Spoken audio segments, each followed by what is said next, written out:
মাননীয় আদালত মতিঝিল থানার মামলা নম্বর 26/2017 আসামি মোহাম্মদ কুদরত আলী বয়স 32 তার পক্ষে উকিল হিসেবে উপস্থিত আছে আমি বেনাজির তাবাসসুম খান।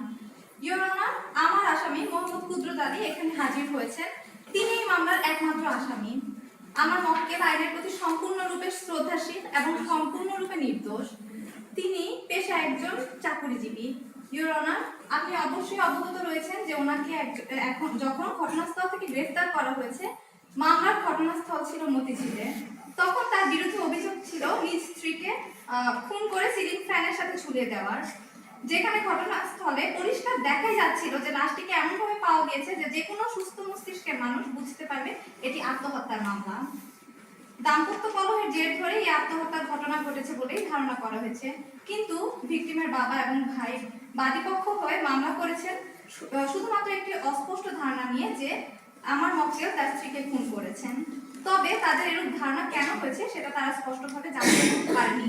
খোঁজ নিয়ে জানা গিয়েছে যৌতুক অথবা অন্য কোনো আর্থিক লেনদেনকে ঘিরেও তাদের মধ্যে কোনো কলহ ছিল না। মাননীয় আদালত, আমি অনুমতি চাচ্ছি আমার মক্কেলকে কাঠগড়ায় উপস্থিত করার জন্য।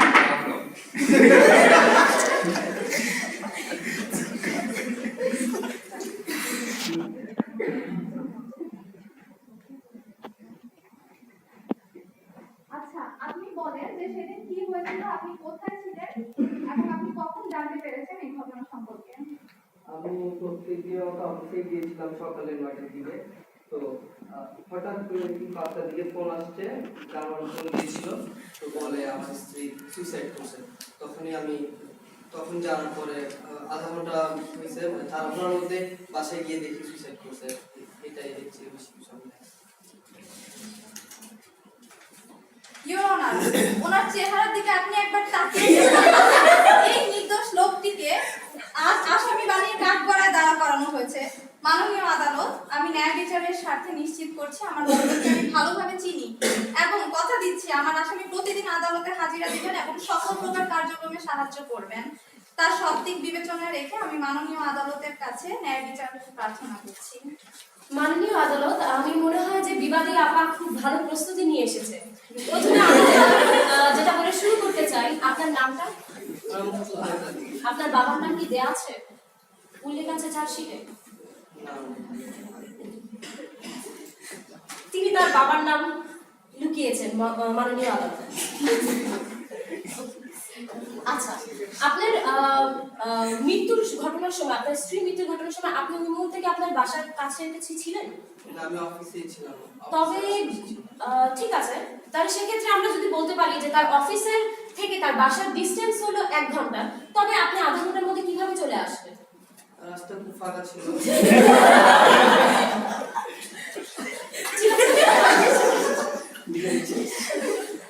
মাননীয় আদালত, বিষয়টা একটু নোট করবেন। আপনার গলা এবং আপনার বুকের মধ্যে যে দাগটা দেখা যাচ্ছে, দেখা যাচ্ছে খুব রিসেন্ট একটি ঘটনা, খুব লাল হয়ে আছে। সেক্ষেত্রে আপনি কি আপনার নিজের এই খুনের মামলা থেকে আপনি নিজেকে হাইড করতে চাচ্ছেন?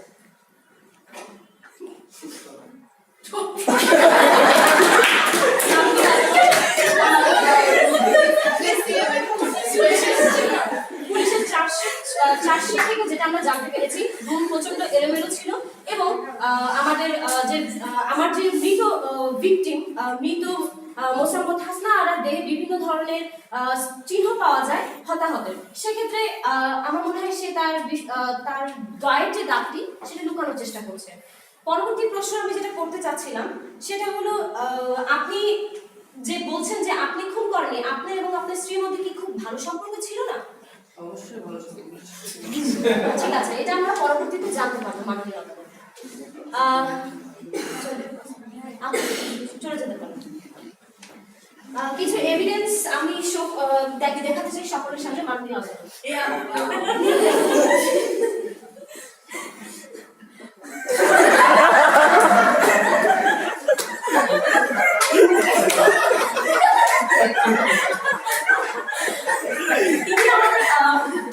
আমাদের যে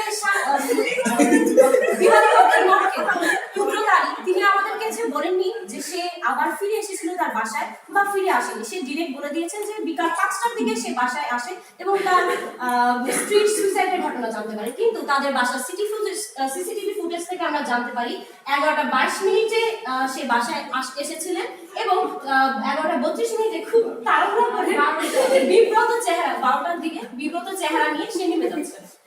সেক্ষেত্রে আমি এটা পরবর্তী এই সিসিটিভি ফুটেজে আমি প্রমাণ করবো তাদের বাসার দারোয়ানের যুবার সঙ্গে কথা বলে।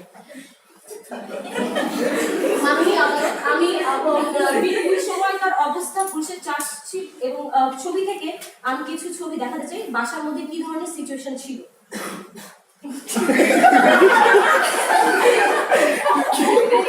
যেটা আপনি দেখতে পাচ্ছেন মেয়েটি ঝুলন্ত অবস্থায় আছে। আমাদের বাদী পক্ষের মৃত মোসাম্মদ হাসনা আরা ঝুলন্ত অবস্থায় আছে এবং সম্পূর্ণ রুমটি এলোমেলো। পরবর্তী ছবিতে যেটা দেখা যাচ্ছে রুমের আলমারির কাপড় চোপড় প্রচন্ড এলোমেলো এবং তার বিছানার পাশে ঝুলন্ত অবস্থায় তিনি থাকাকালীনও তার বিছানার পাশ উপরে একটি টুল আছে, হাতের বাঁ দিকে দেখতে পারেন উল্টো অবস্থায়। সে যদি এটা সুইসাইডাল হ্যাঙ্গিং হতো সেক্ষেত্রে সে হয়তো তার শ্বাসরুদ্ধকর অবস্থায় নিজেকে বাঁচানোর জন্য হোক বা কষ্টটাকে মোচনের জন্য হোক সে ছটফট করতে করতে লাঠি দিয়ে টুলটার সামনের দিকে ফেলতো, এটা হাতের বাঁ দিকে যেত না। মাননীয় আদালত আপনি হয়তো দেখতে পাচ্ছেন তার রুমের কাছে কিছু তার রুমে যে জিনিসপত্রগুলো পাওয়া গিয়েছে তার মধ্যে ছিল হলো ল্যাপটপের তার, যেটার ঘনত্ব না পুরুত্বটা তার গলার যে দাগটি ছিল যেটা আমরা পরবর্তীতে দেখাবো সেটার একদম সম্পূর্ণ ওই রকমই ছিল এবং এই তারের মধ্যে নখের আমাদের ভিকটিম এবং আমাদের বিবাদী আপার যে মক্কেল তার নখের ডিএনএ পাওয়া গিয়েছে এবং ডিএনএ স্যাম্পল পাওয়া গিয়েছে এবং ফিঙ্গারপ্রিন্ট সহ আমাদের মৃত মোসাম্মদ আরার ব্লাড স্যাম্পল পাওয়া গিয়েছে। তার হাত এবং পা সম্পূর্ণভাবে কালো হয়ে গিয়েছে এবং তার গলার দাগ দুটো সম্পূর্ণভাবে স্পষ্ট। যেটা আপনি দেখতে পাচ্ছেন প্রথম যে দাগটি সেটা হলো সুইসাইডাল হ্যাঙ্গিং, দ্যাট মিনস এই কেসটিকে একটি দৃশ্য সুইসাইডের দ্যাট মিনস আত্মহত একটি দৃশ্য দেওয়ার জন্য পরবর্তীতে ঝুলানো হয়, যেই কারণে তার গলার উপরের যে দাগটি উপরের পোর্শনে একটি ঘন দাগ তৈরি হয়েছে, কিন্তু নিচের যে দাগটি এই দাগটি তাহলে তো থাকার কথা না হিসাব অনুযায়ী মাননীয় আদালত। সেক্ষেত্রে দ্বিতীয় দাগটিকে আমরা অবশ্যই আশঙ্কাজনক সংখ্যাজনক হিসেবে ধরে নিতে পারি।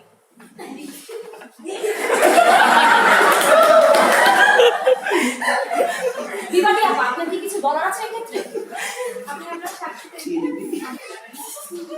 মাননীয় আদালত আমি আমার প্রথম সাক্ষী তাদের বাসার দারোয়ান আবু সাত্তারকে সামনে মঞ্চে আনতে যাচ্ছি।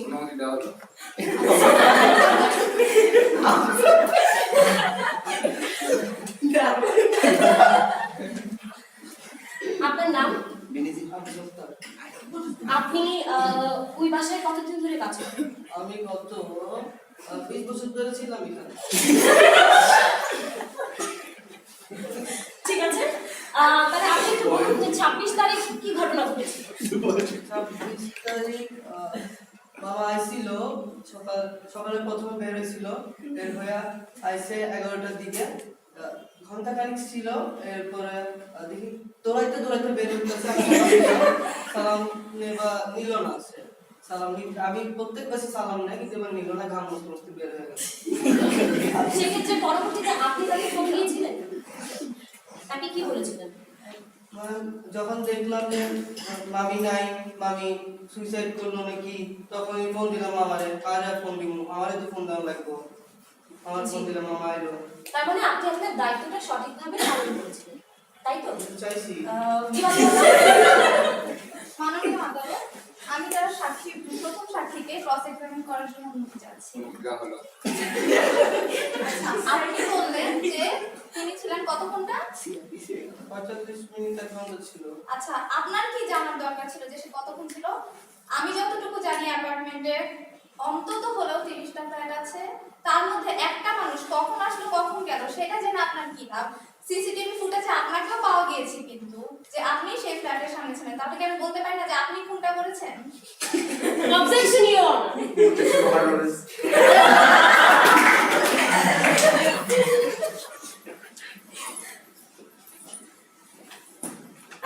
মাননীয় আদালত আমি আমার দ্বিতীয় সাক্ষী ওই বাসার কাজের বুয়া আদালতের সামনে আনার জন্য অনুরোধ।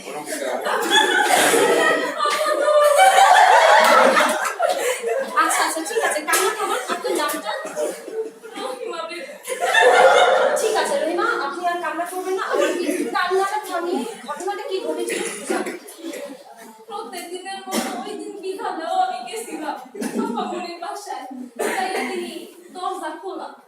পরে আমি দরজা দিয়ে ঢুইকা গেলাম। ঢুইকা আপামনিরে ডাকলাম, আপামনি সাড়া দিল না। তারপরে তার রুমে যায় দেখি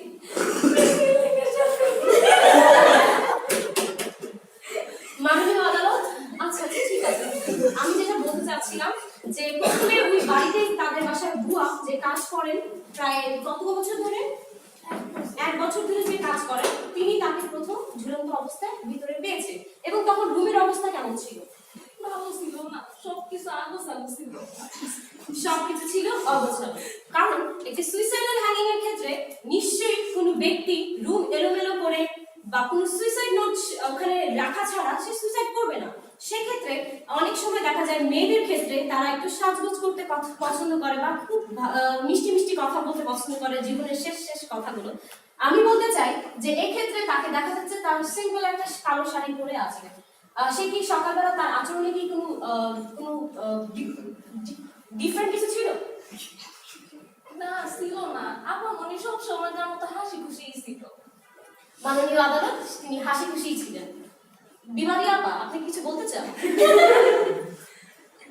মাননীয় আদালত, আমি সাক্ষী নম্বর 2 কে ক্রস এক্সামিন করার অনুমতি চাচ্ছি।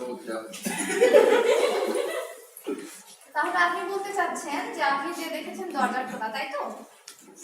দরজা খোলা দেখলে আপনি কেন ভিতরে ঢুকেছেন? হতে পারতেন যে তিনি বাসায় ছিলেন না। আপনার কি অন্য কোনো উদ্দেশ্য ছিল তাহলে? আমার অন্য উদ্দেশ্য থাকবো কেন? আমি তোর বাসায় কাম করি। তাহলে আপনি কেন রুমের ভিতরে ঢুকলেন? আশ্চর্য, অবজেকশন ইওর অনার। তিনি বাসার কাজের লোক, তিনি এক্সকিউজ মি, আমি না- অবজেকশন। আপনি বলেন। কাম করার জন্য ঢুকছি। আপামনিরে খুঁজে পাই নাই দেখা তার রুমে ঢুকছি। ঠিক আছে, যেতে পারেন আপনি। বিবাদী পক্ষ আমার যে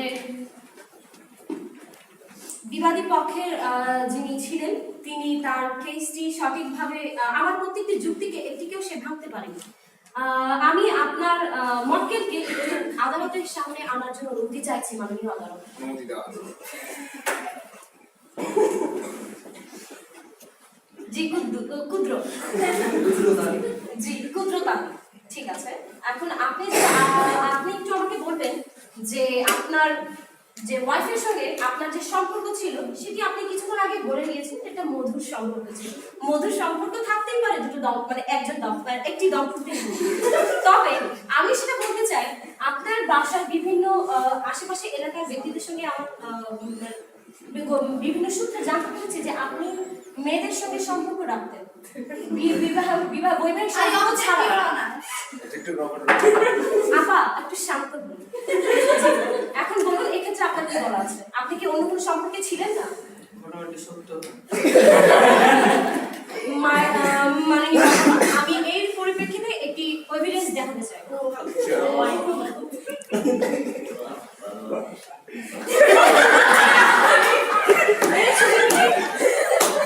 এই ছবি থেকে সম্পূর্ণভাবে দেখা যাচ্ছে যে আপনি একটি মেয়ের সঙ্গে ভালোবাসার সম্পর্কে ছিলেন। আমার অফিসে একটা কল। বিবাদী আপা, আপনার মনে শিখিয়ে আসা উচিত ছিল একটি অফিসের কলিগের সঙ্গে এরকম সম্পর্ক। আমরাও তো ভাই অফিস করি, তাই না? মাননীয় আদালত, এই ছবি থেকে তাকে সম্পূর্ণভাবে শনাক্ত করা যাচ্ছে যে সে একটি পরকীয়া সম্পর্ক ছিল, তার হাজবেন্ড ওয়াইফের মধ্যে ভালো সম্পর্ক ছিল না বলে সে তার ওয়াইফকে সুইসাইডাল হ্যাঙ্গিং এর ক্ষেত্রে একটা দৃশ্য ধারণ করিয়ে সেটাকে খুব সুন্দর একটি আত্মহত্যার কেস দিয়ে দিয়েছেন। তবে এটা বলা যাচ্ছে যে সে যে দড়িটিতে ঝুলেছিল সেই দড়িটির ফোর্সটি ছিল হলো উপর দিকে। দ্যাট মিনস যখন কোনো মানুষকে ধরে টানা হয়েছে ফোর্সটা ছিল উপর দিকে, কিন্তু একটি সুইসাইডাল হ্যাঙ্গিং এর ক্ষেত্রে ফোর্সটি থাকা উচিত নিচের দিকে, কারণ একটি মানুষের পুরো শরীরের ভার সম্পূর্ণ নিচের দিকে থাকা উচিত। এবং এভিডেন্সের বিভিন্ন মানে পুলিশের চার্জশিটের বিভিন্ন এভিডেন্স থেকে জানা গিয়েছে যে পায়ের কাছে যে পায়ের বিছানা থেকে তার পায়ের ডিসটেন্স ছিল মাত্র 1.5 ইঞ্চি। সেক্ষেত্রে তার চুলটির কোনো প্রয়োজনই ছিল না, কারণ আমাদের মোসাম্মদ আপার হাইট ছিল প্রায় 5 ফিট 5 ইঞ্চি। সেক্ষেত্রে সে বাঁচতেও পারত। সো আমি বিবাদী আপাকে বলবো, সেটা যেহেতু আমার কোনো যুক্তি ভাঙতে পারিনি, সেক্ষেত্রে আমি আমার মৃত মোসাম্মদ হাসনা আরার পক্ষ হয়ে বলছি এবং তাকে সঠিক এবং ন্যায় বিচার দেওয়ার জন্য অনুমতি প্রার্থনা কামনা করছি।